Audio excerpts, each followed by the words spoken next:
Assalamualaikum warahmatullahi wabarakatuh. Perkenalkan, nama aku Aida Fajar Ardiani dengan NIM 33372300048 dari jurusan Informatika Angkatan 2023 di Universitas Sultan Ageng Tirtayasa. Oke, baik. Jadi di sini aku akan menjelaskan perbedaan algoritma Astar dan juga Dijkstra. Jadi apa sih kira-kira perbedaan Astar dan juga Dijkstra ini? Langsung kita mulai aja. Jadi, algoritma Dijkstra ini pertama kali diperkenalkan oleh ilmuwan komputer Belanda bernama Edsger W. Dijkstra pada tahun 1956. Jadi, algoritma Dijkstra ini juga namanya diambil dari nama ilmuwan yang menemukannya. Terus selanjutnya, algoritma ini juga dirancang untuk menemukan jalur terpendek dari suatu simpul atau node dalam graf yang berarah ke simpul-simpul lain dengan asumsi bahwa semua bobot tepi edge ini adalah non-negatif atau positif ya teman-teman. Terus selanjutnya kita akan mengetahui apa itu algoritma Astar. Nah, jadi algoritma Astar ini merupakan salah satu algoritma untuk menentukan rute terpendek juga antar simpul di dalam sebuah graf.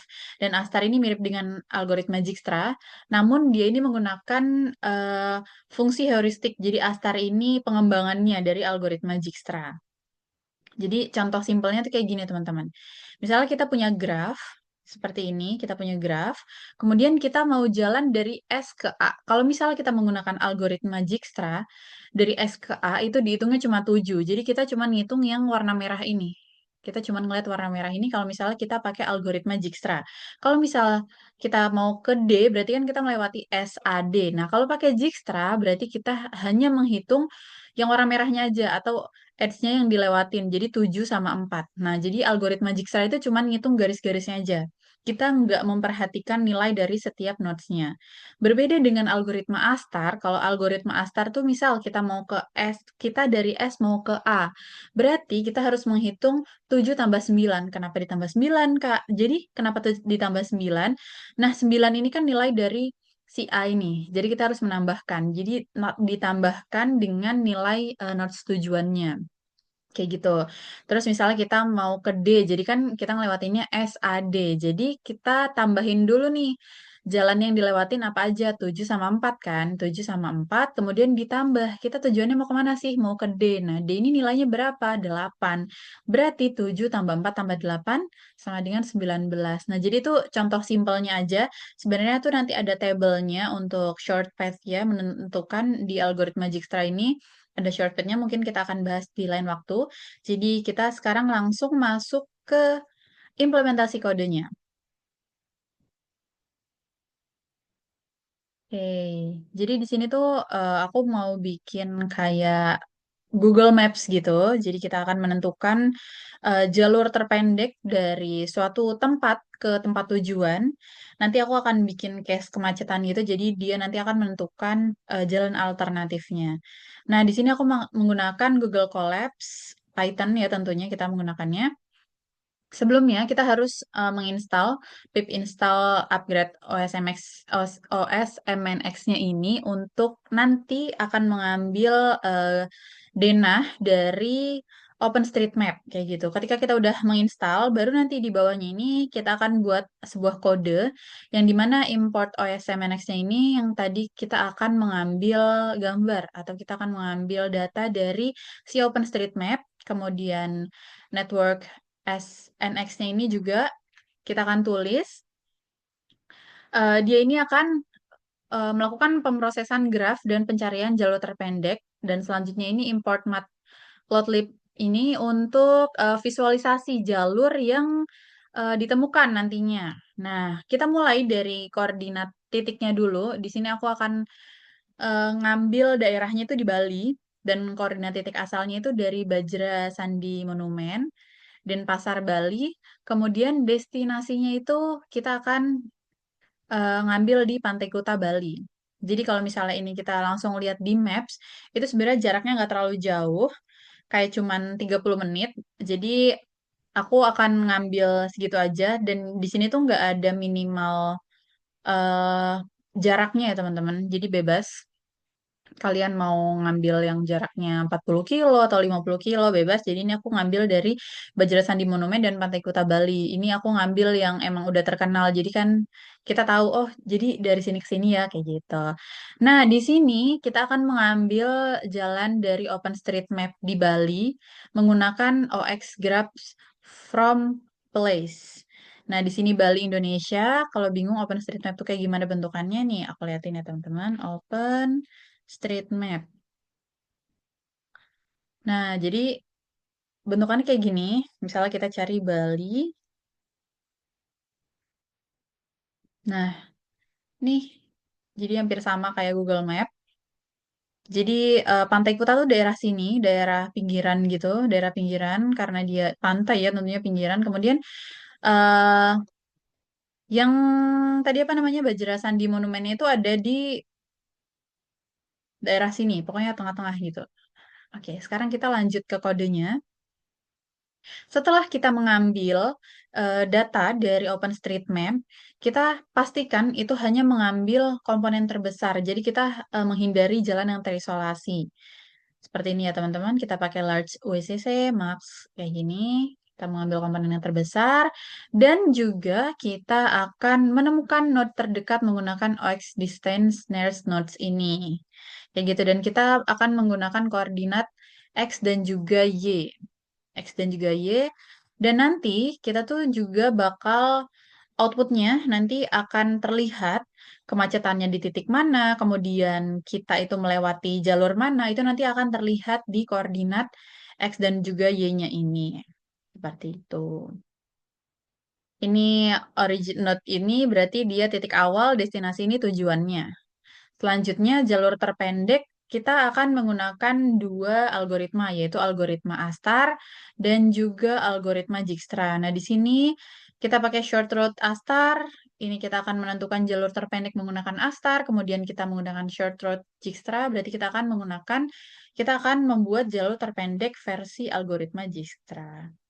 Nah, selanjutnya kita akan mensimulasikan. Tadi kan aku bilang ya, kalau kita tuh bakalan mencari jalan alternatif. Nah, kalau misalnya kita pakai jalan alternatif, berarti kan case-nya itu pasti nanti bakal ada kemacetan, entah itu kemacetan atau perbaikan jalan. Nah, di sini aku akan buat simulasinya tuh kemacetan, dan aku akan memblokir dua ruas jalan. Nah, dua ruas jalan ini kita akan memblokir menggunakan Astar dan juga Dijkstra. Nah, kemacetan ini kita buat, setelah kita buat, kita akan memblokir jalan tersebut. Tentunya menggunakan Astar dan juga Dijkstra ya teman-teman. Nah, setelah kita memblokir jalannya itu, kita akan mencari jalur baru setelah menggunakan Astarnya ini. Nah, jalur baru ini yang dinamakan alternatif. Kayak gitu. Nah, ini kita akan membuat alternatif jalurnya. Ketika setelah pemblokiran jalan, kemudian kita juga akan membuat alternatif menggunakan Dijkstra. Nah, selanjutnya kita akan menggambar jalur lama Astar itu menggunakan merah, kemudian jalur barunya menggunakan kuning, yang lama Dijkstra itu menggunakan biru, dan juga yang barunya menggunakan hijau. Jadi biar kita tahu nih perbedaannya, oh ini jalur barunya ya, oh ini jalur lamanya ya. Jadi kita juga bisa melihat nanti kemacetannya ada di mana, kemudian kita harus muter lewat mana, atau kita harus menentukan jalur terpendeknya atau jalur alternatifnya itu lewat mana. Kayak gitu. Dan ini definisikan red blue karena merah biru. Ini aku digabung ya teman-teman. Jadi jalur lamanya aku gabung satu di sini, kemudian jalur barunya aku gabung di bawah sini. Oke. Nah, selain nanti outputnya ada gambar, aku juga bakal bikin scatter plot untuk Astar dan juga Dijkstra. Nah, di scatter plot ini buat apa sih? Jadi di scatter plot ini nanti kita akan menampilkan seperti koordinat, titik koordinat ya teman-teman, X dan juga Y tentunya. Nanti tuh di situ ada kemacetannya, kemudian ada jalur baru, kemudian ada jalur lama juga. Jadi kita bisa melihat kalau misalnya nanti lewat peta nggak terlalu kelihatan, nah di scatter plot ini akan lebih jelas jalan mana yang harus kita lalui. Nah selain kita menggunakan titik koordinat, kita juga akan ngeprint nih koordinat mana aja sih yang kita lewatin dan juga kemacetan mana aja yang kemacetan itu ada di mana aja itu nanti akan kita print menggunakan koordinat X dan juga Y. Nah, selain menggunakan Astar, kita juga akan menggunakan Dijkstra. Sama aja kodenya kayak yang Astar ini. kita akan membuat jalur lama, jalur baru kemacetan, kemudian kita akan ngeprint kemacetan jalur lama, jalur baru. Nah, di Jixra ini juga sama, kita akan membuat jalur lama, kita akan membuat kemacetan, jalur lama, dan juga jalur baru. Tentunya menggunakan longitude dan latitude. Jadi longitude itu X-nya, latitude itu Y-nya, kayak gitu teman-teman. Nah, nanti juga ada di scatter plotnya itu bakal ada title atau judul perbandingan jalur Dijkstra. Di sini juga nanti akan ada perbandingan jalur Astar kayak gitu. Jadi ini kode-kodenya untuk membuat perbandingan. Gimana sih tadi case yang udah kita buat di atas, apakah dia berfungsi? Nah, itu kita akan lihat dari scatter plot ini lebih terlihat jelas karena ini juga udah lebih ngezoom gitu ya teman-teman, ini lebih ngezoom terus kita juga udah menentukan, kita juga udah ngebuat printnya ini. Jadi printnya ini kita akan melihat nanti apakah berbeda jalur lama dan juga jalur baru. Kalau misalnya dia berbeda, berarti jalur alternatif itu berhasil untuk dibuat seperti itu. Oke, jadi ini kita langsung masuk aja ke outputnya. Nah, ini tuh apa sih, Kak? Wah, ini gede banget ya. Jadi, ini itu jalur untuk ini tuh apa petanya. Nih, tadi kita kan ngebuat gambar ya. Nah, ini gambar. Gambarnya, nih, jadi gambarnya itu kita buat Astar dan juga Dijkstra. Selanjutnya, ini kita juga menulis kemacetannya tuh ada di mana aja sih. Nah, di Astar ada dua titik kemacetan, yaitu di 5115 ini yang pertama, kemudian ini yang kedua, jalur kemacetannya. Nah, kita lihat apakah alternatif berhasil dibuat. Kita lihat perbandingannya nih, jalur lama ini 5115, 225, 4119, kemudian ini pasti sama ya, karena ini titik awalnya tuh sama dari jalur lama sama jalur baru.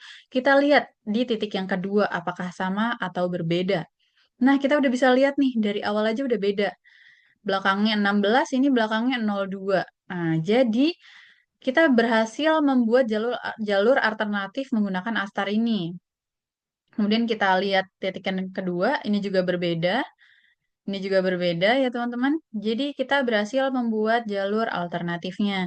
Nah, itu kan tadi mungkin dari koordinat kita harus ngeliat satu-satu ya, agak tricky juga dan juga membuang-buang waktu kalau misalnya kita melihat kayak gitu. Jadi mungkin kita bisa lihat grafiknya dulu dan untuk make sure baru kita akan melihat ini titik koordinatnya. Nah, tadi kan kita udah melihat titik koordinatnya, sekarang kita akan melihat grafiknya.